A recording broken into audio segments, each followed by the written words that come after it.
Yes, welcome back.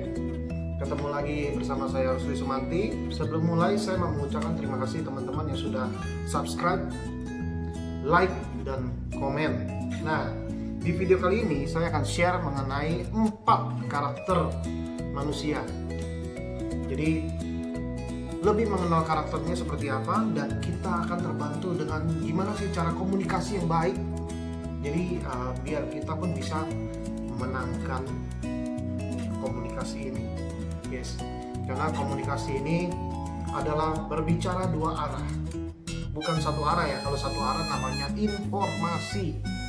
Jadi kalau dua arah itu baru komunikasi. Nah, gimana sih karakternya, ada apa aja nih orang-orang nih? Nah, saya baca dari buku ini, Personality Plus. Nah, di Personality Plus ini, jadi si Florence Littauer ini menjelaskan ada 4 karakter manusia. Yang pertama itu koleris, yang kedua itu sanguin, ketiga pragmatis, dan keempat melankolis. Nah, nanti itu bisa lihat di diagram di sana ya. Nah, jadi gimana aja sih gaya atau sifat-sifat orangnya? Pertama yang koleris. Koleris ini adalah orang yang nggak neko-neko, to the point. Contohnya, kalau saya mau ke A, dia langsung to the point, A. Nah, dan kalau ngobrol dengan orang-orang koleris ini, itu harus to the point, nggak bisa basa-basi. Jadi tujuan ketemunya itu mau ngapain itu harus jelas, sudah ada agendanya.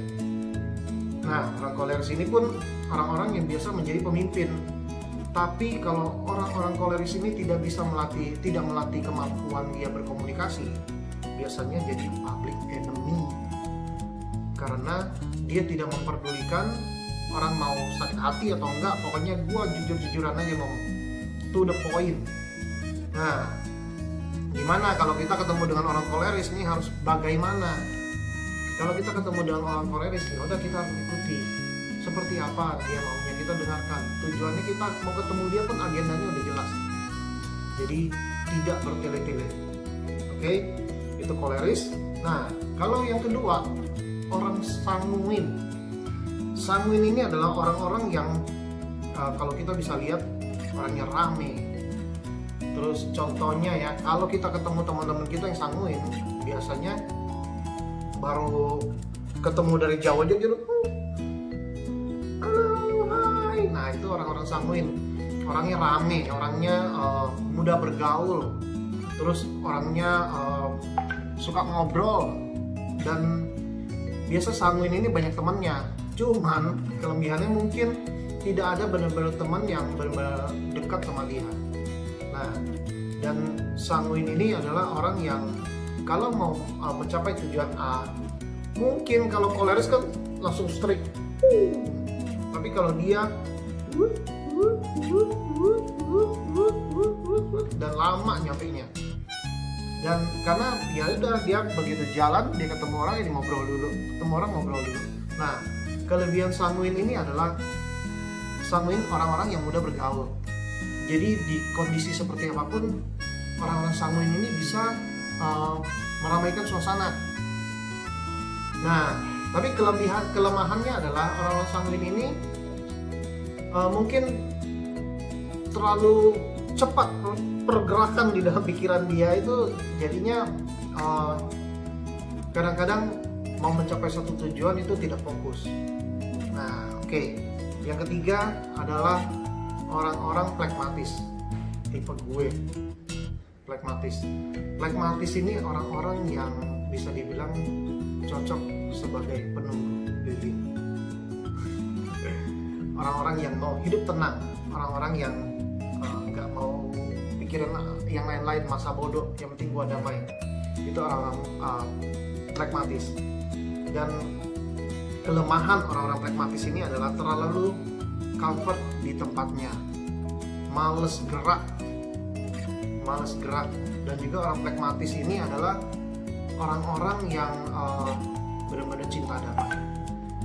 Macet, contoh nih, kalau kejadian macet, orang koleris, orang sanguin mungkin tidak sabar, mau cepet, ayo ambil itu yang kiri. Tapi orang pragmatis, udah tenang aja, nanti kita juga nyampe kok, tenang aja, nikmati aja. Orang flekmatis adalah orang yang sangat menikmati hidupnya. Tapi kelemahannya orang flekmatis ini kalau tidak punya pikiran mau maju, dia akan stuck di situ. Dia akan stay di situ. Nah, kelebihan orang flekmatis ini juga kita bisa lihat mereka adalah learn leader. Kalau orang koleris itu adalah born leader, memang sudah dilahirkan kebanyakan jadi pemimpin karena gaya mereka yang to the point, gaya mereka yang gerak cepat. Itu kalau koleris itu adalah born leader. Tapi kalau untuk orang flekmatis ini learn leader, karena learn leader ini juga suatu kelebihan ya. Suatu kelebihan karena ingin membantu memberikan solusi yang win-win solution, karena damai, suka damai. Jadi orang-orang flekmatis ini pun bisa menjadi leader-leader hebat, tapi memang harus digali, harus kitanya sendiri mau belajar.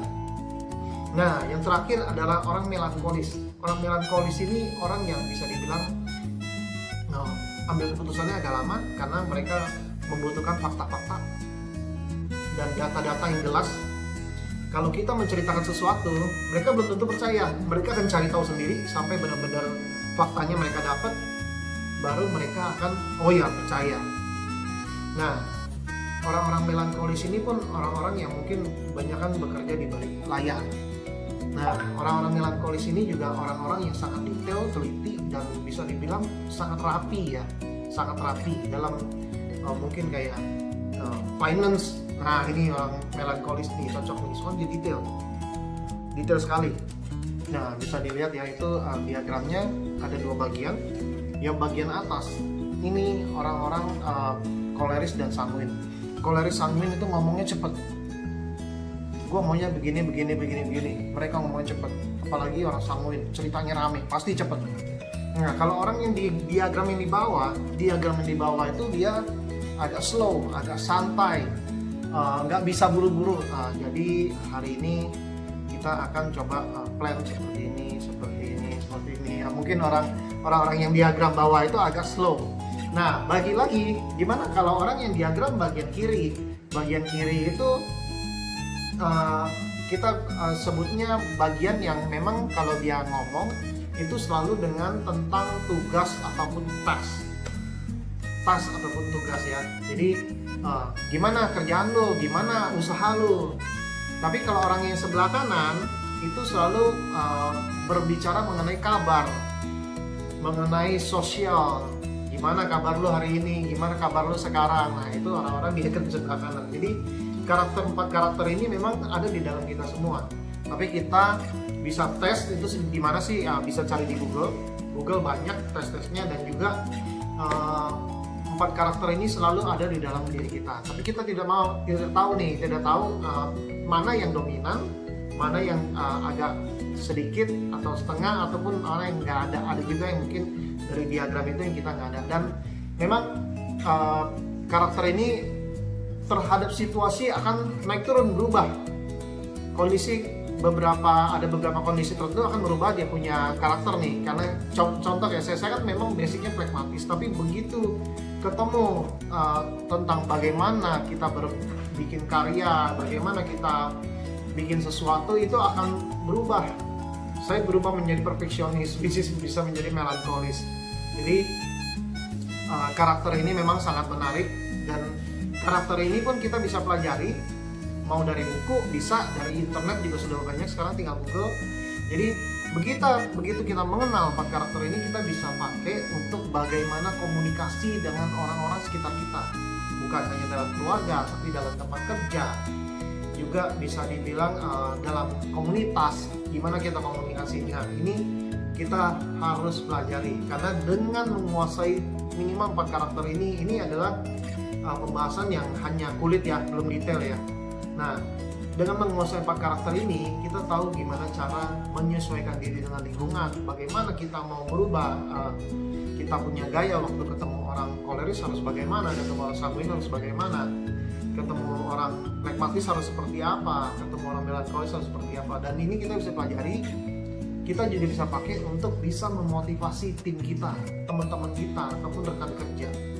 Jadi Jadi pelajari terus karena komunikasi itu penting. Komunikasi itu sangat membantu kehidupan kita. Tanpa komunikasi tidak akan ada kehidupan ini. Karena kan kita nggak mungkin hidup sendiri ya. Kita hidup ini bersama keluarga, komunitas, pasti ada orang lain. Nah, pelajari komunikasi ini untuk meningkatkan kepercayaan diri kita.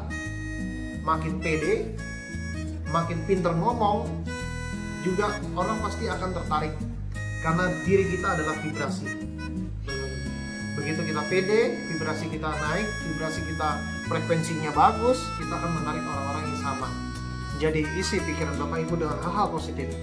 Pertama, bisa baca buku yang positif, dan juga bisa meditasi 20-30 menit dulu aja coba.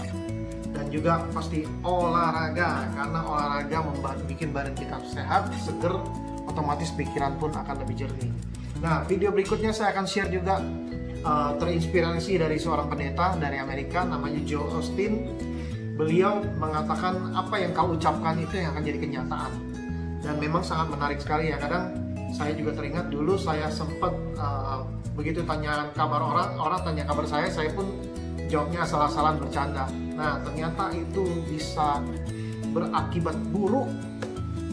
Nah, jadi video berikutnya akan saya share mengenai apa yang terjadi kalau kita mengucapkan hal-hal yang jelek ataupun hal-hal yang positif. Nah, juga saya akan interview dengan seorang anak muda yang memang dari DNA-nya pun beliau sudah pengusaha, padahal beliau tidak ingin menjadi seorang pengusaha.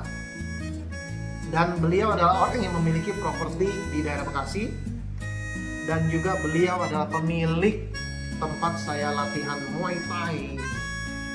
Jadi saksikan terus videonya. Saya akan share juga terus video menginspirasi, video yang bisa membantu merubah hidup Bapak Ibu.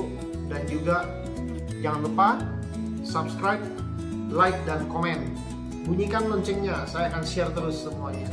Terima kasih, ciao.